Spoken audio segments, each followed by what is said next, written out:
এই সেই মহানবীর গ্রাম। নবী মদিনায় এসে প্রথম যে গ্রামে উঠেছিলেন, প্রথম যে গ্রামের আতিথেয়তা পেয়েছিলেন, এই সেই গ্রাম, মদিনার গ্রাম। নবীজি মদিনায় এসে প্রথম এই পানি পান করেছিলেন, এই কুয়ার, সেটি এখনো আছে এখানে। মক্কার দুঃখ কষ্ট সহ্য করে নবী মদিনায় হিজরত করে এসে প্রথম যে জায়গাটিতে ভিড়েছিলেন, যে জায়গায় আশ্রয় নিয়েছিলেন, যে জায়গার মায়া মধুরতা পেয়েছিলেন, যে জায়গায় প্রথম মসজিদ গড়ে তুলেছিলেন, এই সেই জায়গা, এই সেই স্থান, কুবা গ্রাম। কুবা গ্রাম হচ্ছে একটি বাগান ঘেরা গ্রাম, এবং সেই গ্রামের সামনে একটা উট রাখা। এইভাবে নবীজির উট এসে প্রথম এই গ্রামে থেমেছিল। তারপর নবীজি এখানে রাত্রি যাপন করেন, এখানে অবস্থান নেন। বলা হয়ে থাকে নবীজি বেশ কয়েকদিন, অর্থাৎ 3 থেকে 14 দিন পর্যন্ত এই গ্রামেই ছিলেন। মদিনায় ঢুকবার পথে, মদিনা থেকে 5-6 কিলোমিটারের দূরে এই কোবা গ্রাম, যেখানে দেখা যাচ্ছে গ্রামে প্রবেশ পথেই এরকম একটি উট রাখা। যেভাবে মহানবী মদিনা থেকে উটে সোয়ার হয়ে এই গ্রামে এসে এখানে উট রেখে তারপর গ্রামে তিনি ঢুকেছিলেন এবং গ্রামের মানুষের আতিথেয়তা পেয়েছিলেন। সেই গ্রামে ঢুকছি, দেখুন এই সেই খেজুর বাগান, এখন সেখানে বাগান করে রাখা হয়েছে, এখন সেখানে বাগান আছে। এই খেজুর বাগানের মালিক জায়গা দিয়েছিলেন এবং সেখানেই মসজিদ করেছিলেন মহানবী।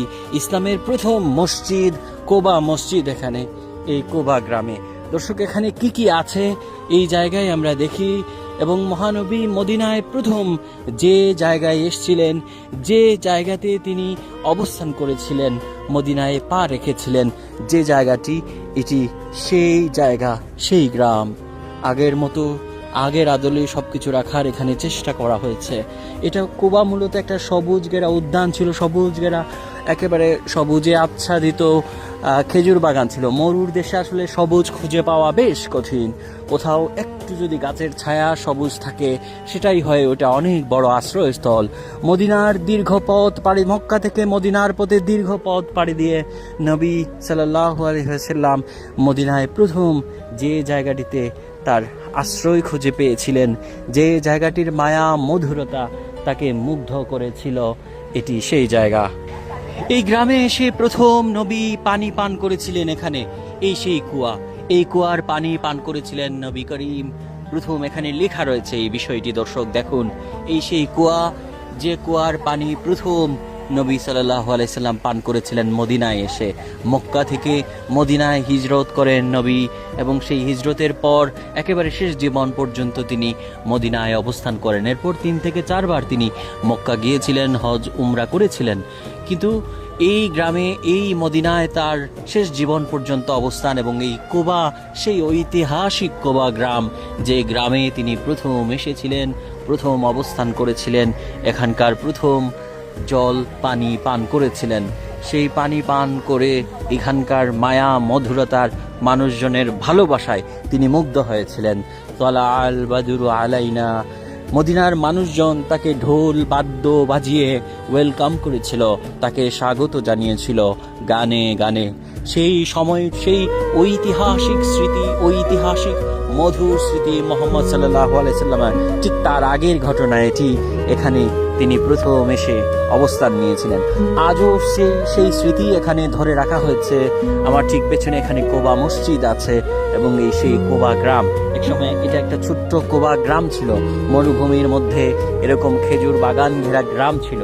এবং সেই গ্রামে এসে প্রথম ভিড়ে নবী এবং তার সহযাত্রীরা, সাহাবীরা এখানে অবস্থান নেন, এখানে রাত্রি যাপন করেন। কোথাও কোথাও বলা হয় 3 দিন, কোথাও বলা হয় প্রায় 14 দিন পর্যন্ত এখানে অবস্থান নেন। এখান থেকে পরে আরো 5 কিলোমিটার দূরে মসজিদে নববী মদিনা, সেখানে নবী পরে যান এবং অবস্থান করেন, সেখানে তার ঘর বাড়ি হয়। তার আগ পর্যন্ত নবী এখানে এই গ্রামে প্রথম তিনি এসে অবস্থান নিয়েছিলেন, ইসলাম প্রচার করেছিলেন। সুমহান আদর্শে উদ্দীপ্ত হয়েছিল মদিনার মানুষ। প্রথম যে জায়গাটিতে নবী এসে ঢুকেছিলেন, মদিনায় ঢুকবার পথে, মদিনায় ঢুকবার পথে নবীর প্রথম পদধূলি যে মাটিতে পড়েছিল, এই সেই মাটি, এই সেই গ্রাম, এই সেই এলাকা। সৌদি আরবের বা এই মদিনার, মক্কার মানুষজনের আগের ঘরবাড়ি দালান কোঠায়, প্রাসাদে ছিল না। আগের মক্কা মদিনার জীবন বা এলাকার বাসিন্দাদের জীবন ছিল খেজুর পাতার কোনো রকমে আচ্ছাদিত মরুভূমির মানুষের কষ্টকর জীবন।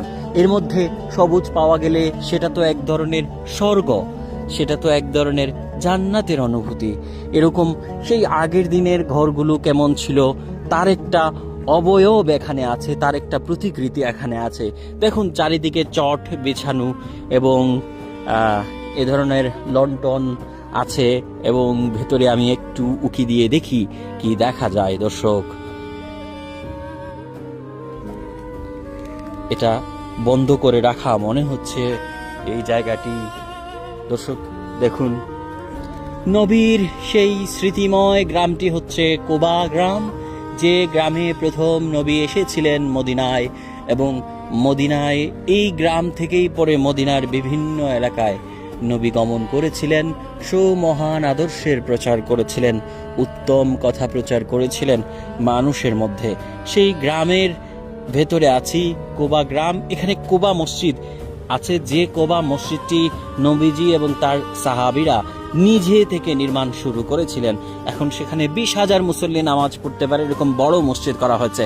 কিন্তু ইসলামের প্রথম মসজিদই হচ্ছে মসজিদে কুবা। এই সেই মসজিদ, এবং ঠিক মসজিদের পাশে এই সেই খেজুর বাগান, যে বাগানের গ্রাম, যে কুবা গ্রাম, যে ছোট্ট অঞ্চল, যে কয়েক পরিবারের ছোট্ট গ্রাম, যেখানে নবীকে প্রথম এই মদিনার আতিথেয়তা দেওয়া হয়েছিল, মদিনার মানুষজন গ্রহণ করেছিল। কারণ মক্কা থেকে আসার পথে নবী প্রথম এই কুবা গ্রাম পেয়েছিলেন, তারপর এখানেই তিনি অবস্থান নিয়েছিলেন, পরে তিনি মদিনায় গিয়েছিলেন এবং মানুষজন তাকে স্বাগত জানিয়েছিল। সেই কুবার খেজুর বাগানের ভেতর দিয়ে ঘুরছি, যেখানে নবীর পদধূলি রয়েছে, যে ভূমিতে, যে মাটিতে, যে জায়গায় নবী করিম সাল্লাল্লাহু আলাইহি সাল্লাম হেঁটেছেন, নবী করিম সাল্লাল্লাহু আলাইহি সাল্লাম থেকেছেন, তার সাথী বন্ধুরা, তার সহযোগীরা, তার পরিবার পরিজন, সবাই যে জায়গার, যে ধুলার, যে মাটির আবহ পেয়েছেন, যে মাটিতে, যে জায়গায় হেঁটেছেন, চলেছেন, এটি সেই জায়গা। হয়তো সেই খেজুর গাছ এখন নেই, এরপরে আরো অনেক খেজুর গাছ হয়েছে, 1400 বছর আগের ঘটনা। তারপরও এখানে এখন বাগান রয়েছে, এখানে এখন এরকম ঘর রাখা হয়েছে, এখানে এরকম উট রাখা হয়েছে। সামনে যেটা দেখেছি, যে উটে করে নবী সাল্লাল্লাহু আলাইহি সাল্লাম মক্কা থেকে এই মদিনায় প্রথম এসে যা দেখেছিলেন, প্রথম এসে যেখানে পানি পান করেছিলেন কুয়া থেকে, প্রথম যে জায়গায় তাকে আশ্রয় দেওয়া হয়েছিল, তাকে যেখানে গ্রহণ করা হয়েছিল, তাকে যেখানে আতিথেয়তা দেওয়া হয়েছিল।